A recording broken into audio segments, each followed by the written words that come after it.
The Whitmore family Thanksgiving dinner was supposed to be warm and peaceful. The table was full of food, soft laughter, and family members catching up after a long time.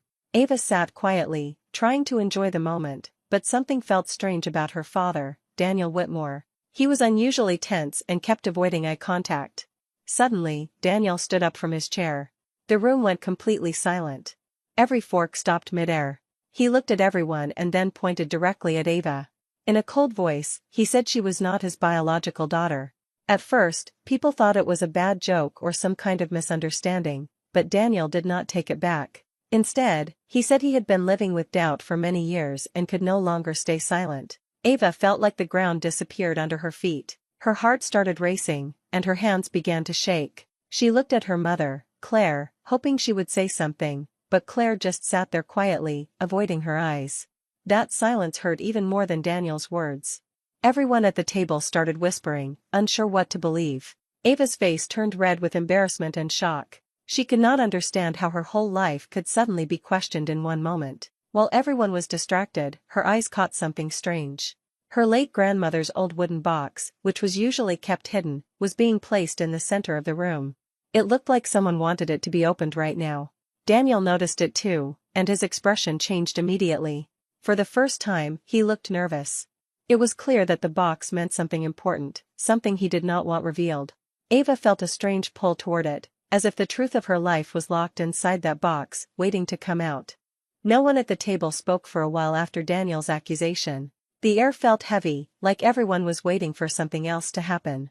Ava kept looking at her father, hoping he would explain himself properly, but he didn't. Instead, he slowly sat back down and said in a lower voice that someone had made him doubt the truth a long time ago. He didn't say who, and he didn't explain how. That made everything even worse. People around the table started whispering again. Some guests looked uncomfortable, while others seemed unsure whether to believe Daniel or feel sorry for Ava. The family felt like it was breaking into small pieces right in front of everyone. Ava could feel eyes on her, but she couldn't think clearly. Her mind kept repeating his words again and again. She suddenly remembered her grandmother Eleanor. She had always been strict about one thing in the house. There was an old wooden box that no one was ever allowed to touch. As a child, Ava once tried to open it, but her grandmother stopped her immediately and told her it was not for anyone else. At the time, Ava didn't understand why it mattered so much. Now, standing in this tense silence, that memory felt different. It didn't feel like a simple family rule anymore. It felt like a warning she had ignored for years. Ava looked toward the corner of the room where the box was usually kept, even though she knew it wasn't there anymore. The idea of it suddenly made her feel calm in a strange way, as if it was the only thing in the room that still made sense. Around her, the family was starting to split without saying it openly. A few relatives quietly defended Daniel, saying he wouldn't say something like this without reason. Others shook their heads, thinking he had lost control of his thoughts. No one could agree on what was real anymore. Ava felt like her whole past was being questioned in her mind. Even small childhood memories now felt uncertain, like they could have a hidden meaning she never noticed before. Everything felt unstable, except one thing. That old box in her memory stayed the same, unchanged and locked, like it was waiting for her to finally understand why it had always been protected so carefully. Claire finally stood up after a long silence. Her hands were shaking as she walked toward the cabinet where the old wooden box had been kept for years. She didn't look at anyone while doing it. It felt like she had already lost control of the situation. Slowly, she placed the box on the dining table in front of Ava and said she could open it if she wanted. Her voice was low, almost broken, as if she hoped this would stop everything from getting worse. Ava hesitated for a moment, then lifted the lid. The room went quiet again. Inside, everything was arranged too carefully, almost like someone had prepared it for this exact moment. There were thin folders stacked neatly, each one labeled with different years of her childhood. Some had hospital names written on them, others had dates she didn't immediately recognize. She pulled out the first folder and opened it slowly. Inside were papers from when she was born, but something felt off. The details didn't match what she had been told her entire life. The name of the hospital looked slightly different, and one of the dates seemed corrected by hand. Ava felt a cold wave move through her chest as she kept reading. Daniel suddenly leaned forward and grabbed the edge of the table. His face changed as he saw the documents. He shook his head and said loudly that none of it was real. He claimed someone had changed the papers on purpose, someone obsessed with controlling the family. His voice grew sharper, and for the first time, he looked more angry than confident. Ava looked at him, then back at the box. She didn't know what to believe anymore. The documents didn't feel like normal lies, they felt planned, like every page had been placed there with intention. Each paper seemed to push her further away from the life she thought she knew. Claire stayed silent, looking down at her hands. No one else spoke. The room felt tight, like it was closing in. Ava slowly realized this was not just about a broken family argument anymore. It felt deeper, more carefully built, like someone had been shaping confusion for a long time. Ava's hands were still shaking as she reached the bottom of the box. Under the folders, she found a sealed envelope with her grandmother Eleanor's handwriting on it. It was old, slightly yellow, and carefully folded as if it had been hidden for a long time. Claire noticed it and turned pale, but she didn't stop Ava. Ava opened it slowly.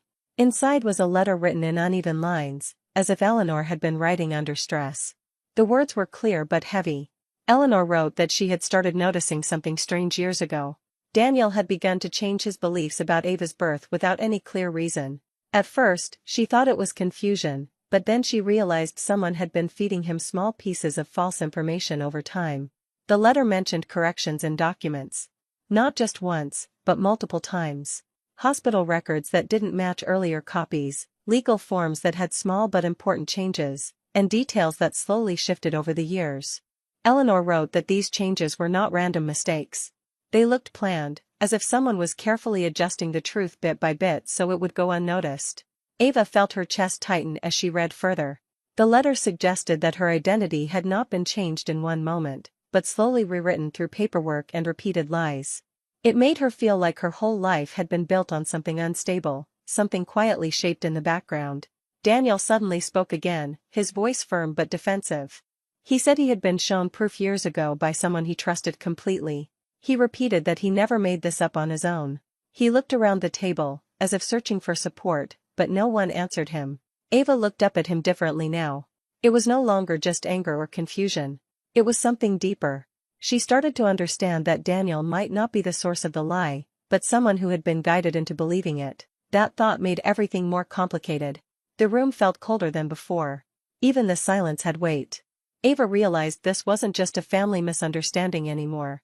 Someone inside their own circle had been quietly shaping what everyone believed for years, and no one had noticed until now. She sat on the edge of the chair, still holding the papers, but her thoughts were no longer staying in the present. Everything around her started pulling her backward, as if her mind was trying to rebuild her past from a different angle.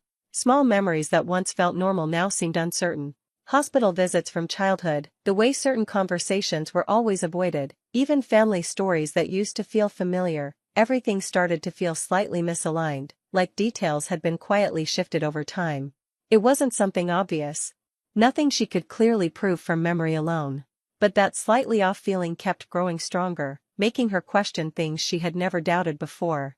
Even old mental images of family moments didn't feel stable anymore, as if they had been edited without her noticing. Another folder was opened from the box. Inside were financial documents, and her name appeared on several records. What made it more disturbing was that there was no explanation for these transactions. Some of them were made when she was far too young to understand anything about money. The pattern of dates and approvals suggested someone had been managing her identity in practical ways, not just emotionally or verbally. Across the table, the woman who had been silent for most of the time finally broke down. Her voice shook as she admitted she had noticed changes years ago, but never fully understood them.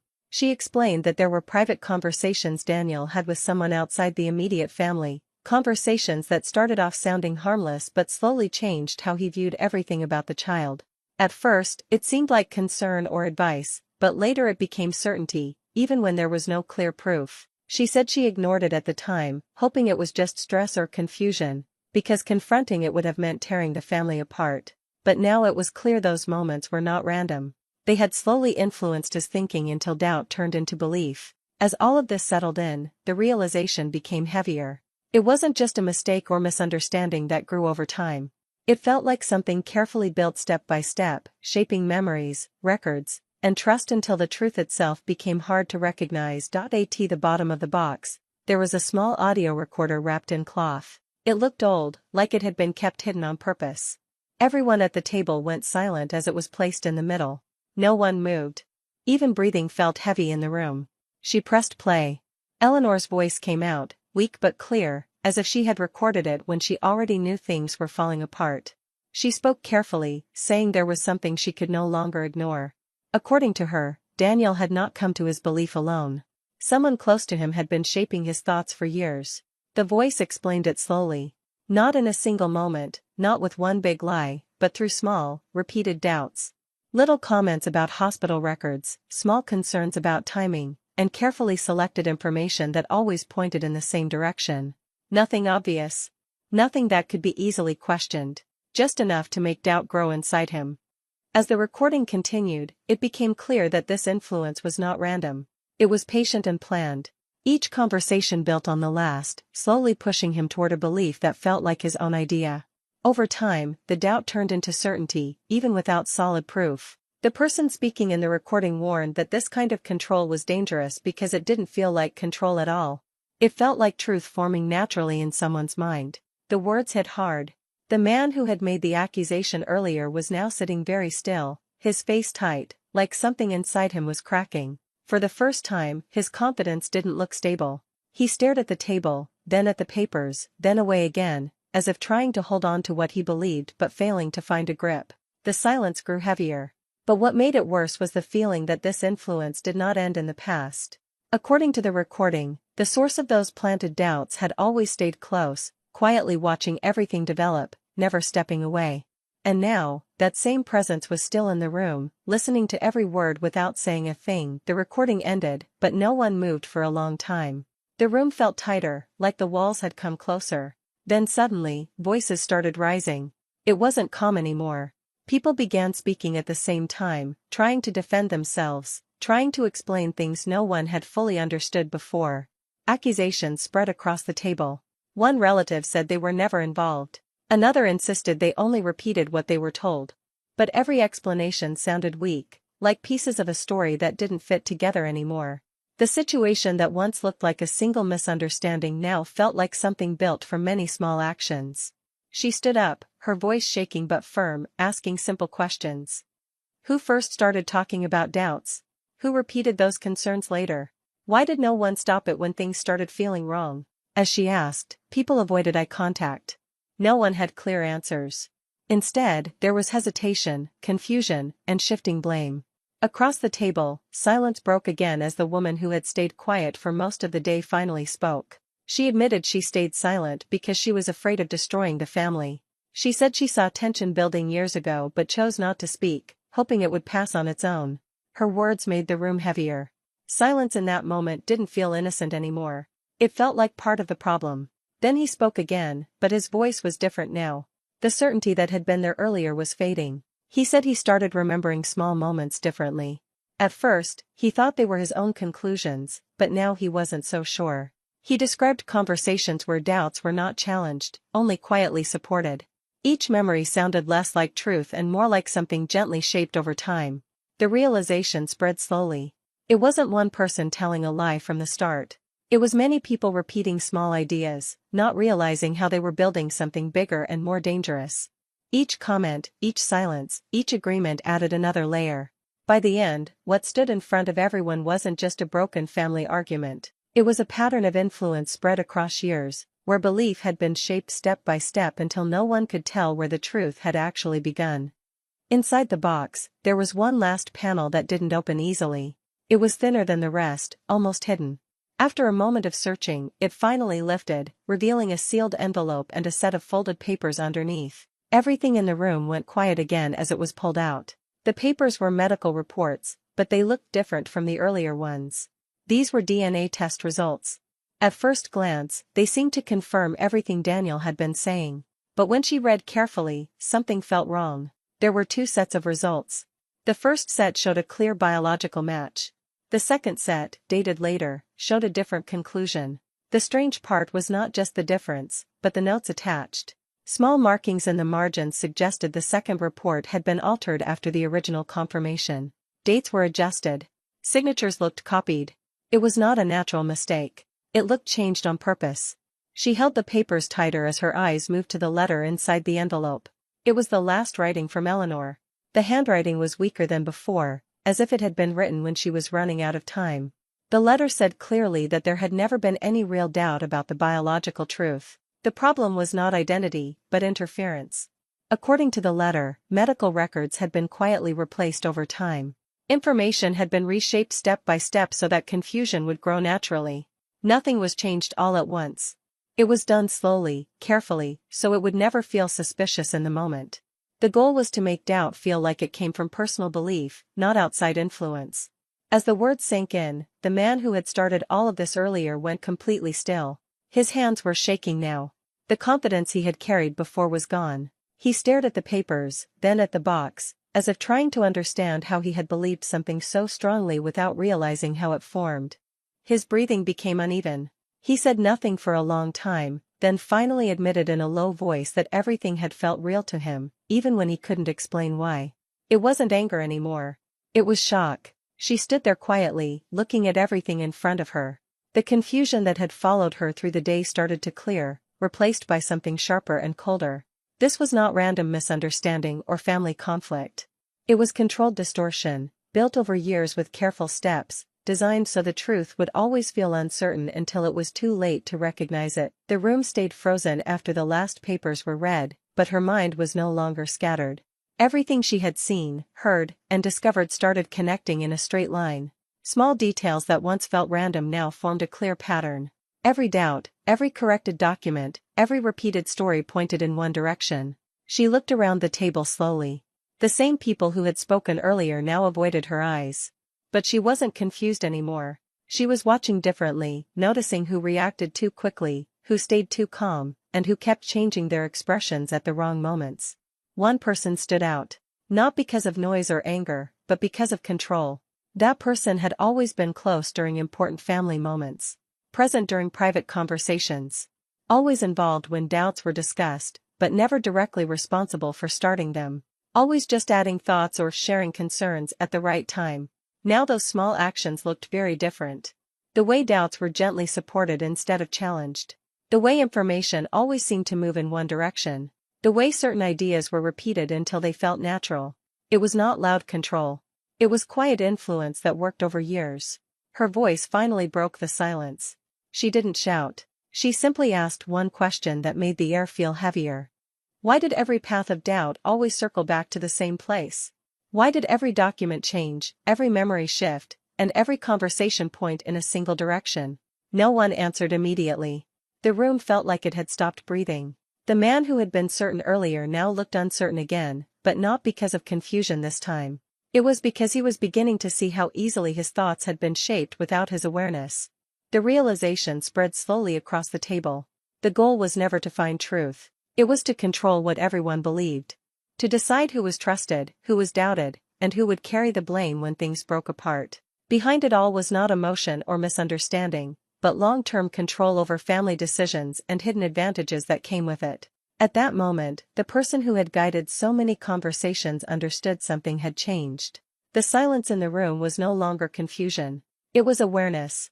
And for the first time, every eye slowly shifted, not in chaos, but in recognition. She didn't raise her voice. She didn't argue or rush. Instead, she slowly placed every document on the table in a straight line, one after another. Each paper was arranged carefully, like pieces of a story that had finally been understood in full. No one interrupted her. Even breathing sounded controlled in the room. She started from the earliest record and moved forward step by step. The first hospital paper, then the corrected version, then the financial documents, then the letter, then the final DNA reports. Each one was explained briefly, not with emotion, but with calm clarity. There was no anger in her tone, only certainty built from everything she had read and seen. As she spoke, the pattern became impossible to ignore. The changes were not random. The doubts were not sudden. Every shift had been guided slowly over time, leading to a belief that never truly belonged to him. The realization hit him in stages. First confusion, then disbelief, and finally a quiet understanding that he had been led into something without ever seeing the full picture. His hand shook slightly as he looked at the papers again. This time, he didn't argue. He didn't defend himself. It was as if each document removed another layer of certainty he had held on to for years. The strength in his voice earlier was gone, replaced by silence and regret he couldn't express properly. Across the table, the person who had influenced everything tried to speak. A few words came out, weak and defensive, but they didn't match the evidence in front of everyone. Every attempt to explain fell apart as soon as it was compared to what was now visible. The story that had been built over years was collapsing in real time. No one at the table knew where to look anymore. Some looked down, others away. The atmosphere no longer felt like a family dinner or even a confrontation. It felt like everything hidden had finally been pulled into light at once. She stepped back from the table. There was no need to say anything more. The truth had already spoken for itself. She didn't ask for apologies, and she didn't wait for answers. Turning away, she left the room quietly, carrying nothing but clarity, while behind her, the silence stayed heavy and permanent.